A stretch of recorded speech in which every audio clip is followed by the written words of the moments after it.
Hi everyone. आज हम Urdu medium का चैप्टर 3 एक्सप्लेन करने जा रहे हैं। और मैं इसी तरीके से आपको जो है हमेशा जितने भी चैप्टर्स होंगे मेरी कोशिश यही रहेगी कि मैं बहुत आसानी से एक्सप्लेन करूं। और ये कोशिश करूं कि आप जब भी मेरा ये चैनल पे ये चैप्टर देखें तो आपको जो है आसानी से इसके क्वेश्चन आंसर भी मिल जाए। और जब हम चैप्टर को बहुत अच्छे से समझते हैं ना, तो उस वक्त हमें क्वेश्चन आंसर जो है बहुत इजीली मिल जाते हैं। हमें यहाँ वहाँ चीज़ों को रेफ़र करने की ज़रूरत नहीं होती है। और ये चैप्टर इतना ज़्यादा इम्पॉर्टेंट है, बोर्ड एग्ज़ाम में, इवन आपके सेमेस्टर में हमेशा आपसे पूछता रहेगा। इसके क्वेश्चन आंसर्स भी बहुत इजी है, बट मुझे पता है कि डिफ़िकल्टीज़ आती है, कभी कभी हमें समझ नहीं आता है। तो मेरी यही कोशिश रहेगी कि आपको बहुत अच्छे से समझ आए। तो चैप्टर का नेम है अनातन चियाई। इसकी लेखिका है सिंधु ताई। यहाँ पे उनकी पूरी जर्नी बताई गई है कि उनका जन्म कब हुआ, उनका घर कैसा था, उन्होंने अपना एजुकेशन कैसे लिया और वो किस तरीके से अनाथों की माँ बन पाई, और उन्हें कितनी दिक्कतों का सामना करना पड़ा एजुकेशन हासिल करने के लिए। फिर इसके अलावा उनके गृहस्थी के बारे में बताया है कि कब उनकी शादी हुई और किस तरीके से वो अभी जो जनरेशन चल रही है उनके लिए ये एक मिसाल है कि वो किस तरीके से जो है अपनी पढ़ाई करने का उन्हें शौक़ था। तो ये आगे हम देखेंगे। हम स्टार्ट करते हैं। यहाँ आप देख पा रहे रहोगे सिंधु ताई की जो है एक फ़ोटो बनी हुई है यहाँ पे, जहाँ पे उनका पूरा नाम लिखा हुआ है, सिंधु ताई सपकाळ। स्टार्ट करते हैं। मला लहानपणे सगळेजण चिंदी म्हणतात। मैं जब छोटी थी उस वक्त मुझे सब चिंदी कहकर पुकारते थे। चिंदी अभिमान साटे। देखिए उन्होंने जो है अपना नेम पूरा यहाँ पे दिया हुआ है।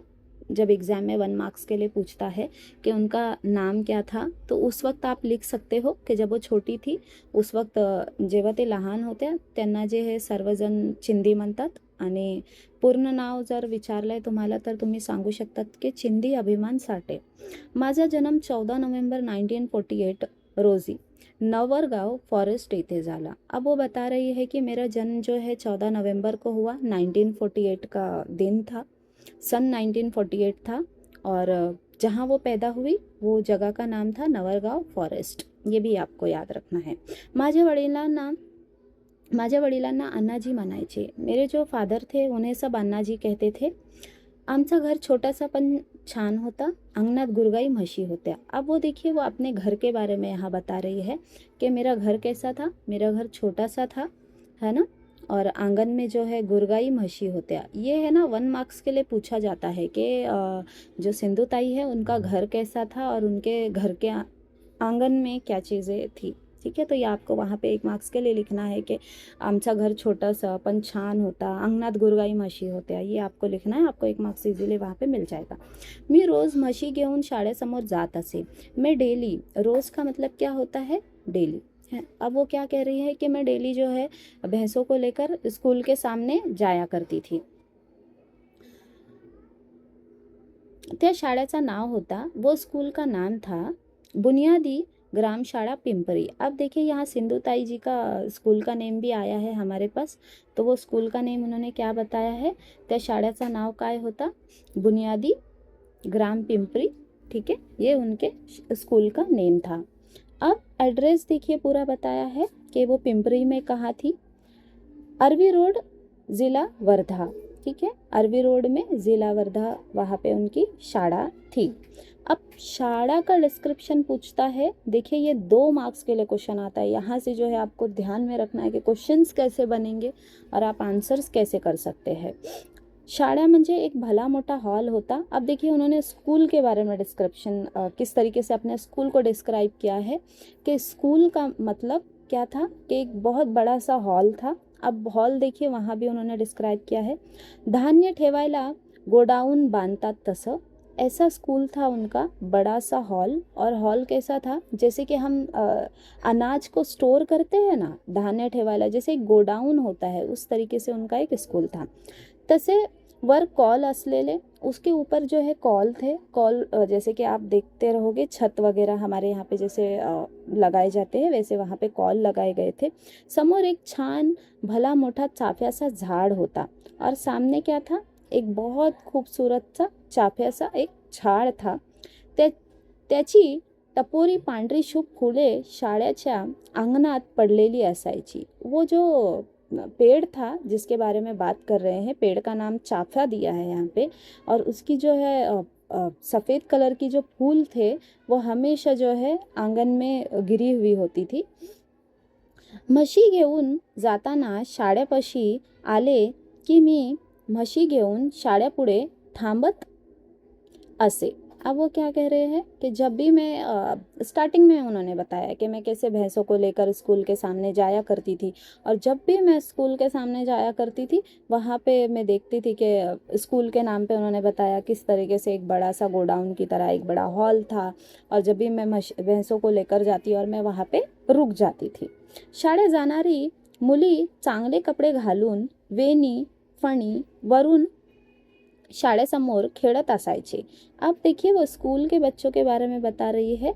वो लड़कियां जो स्कूल जाती थी वो क्या करती थी, बहुत अच्छे से खुद को ड्रेसअप करती थी, बहुत अच्छे से कपड़े जो है पहनकर जाती थी, है ना, स्कूल यूनिफॉर्म जो होता है, और फिर वो अपने बाल बनाती थी बहुत अच्छे से। इस तरीके से उन्होंने स्कूल के लड़कियों के बारे में बताया है।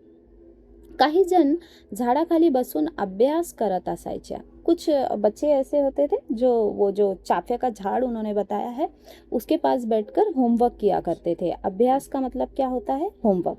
तेव्हा मला वाटायचा उस वक्त मुझे महसूस होता था। तेव्हा मला वाटायचा का मतलब क्या होता है, उस वक्त मुझे महसूस होता था अपन पण शाळेत जावा। अब उस वक्त उन्हें क्या महसूस होता था कि अरे हाँ, मुझे भी स्कूल जाना चाहिए। मी एकदा अन्नाजींना म्हटले, मैंने एक दफ़ा मेरे फादर से कहा। देखिए उन्होंने पहले ही बताया माझे जे वडील होते त्यांना सर्वजण काय म्हणायचे, इथे पहा दिलेला आहे, है ना, यहाँ पहली दूसरी लाइन में ही उन्होंने कहा था कि मेरे फादर को अन्ना जी कहते थे। अब उन्होंने एक बार अपने अन्ना जी से कहा, अन्ना जी मला शाळेत जाऊन शाळा शिकायची है। अब क्या कहा उन्होंने, एक बार मैंने अपने फादर से कहा कि अन्ना जी मुझे स्कूल जाना है और वहाँ जाके स्कूल में एजुकेशन हासिल करना है। चुलीपुढे बसून भाकरी करणाऱ्या आईने हे ऐकलं आणि ती तरातर बाहेर आली। अब चूल्हे के पास, आपको भी पता है कि जैसे उनकी परिस्थिति उन्होंने बताया था कि गांव में रह रहे, तो आपको भी पता है चूल्हे का तो जिक्र होगा ही। तो अब चूल्हे के पास उनकी माँ थी जो कि खाना बना रही थी।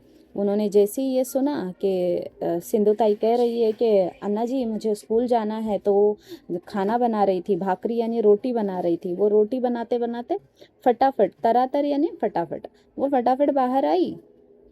और देखिए अब वो क्या कहती है, चिंदी काय म्हणालेस, क्या कहा उन्होंने, चिंदी क्या कह रही है, शाळेत जायचा, क्या तुझे स्कूल जाना है, अन रोज म्हशी कौन संभालेल। देखिए क्वेश्चन मार्क आया है यहाँ पे, और वो क्या कह रही है, अच्छा तू अभी स्कूल जाएगी, अच्छा स्कूल जाएगी तो फिर घर में जो हमारी भैंसें हैं उन्हें कौन संभालेगा।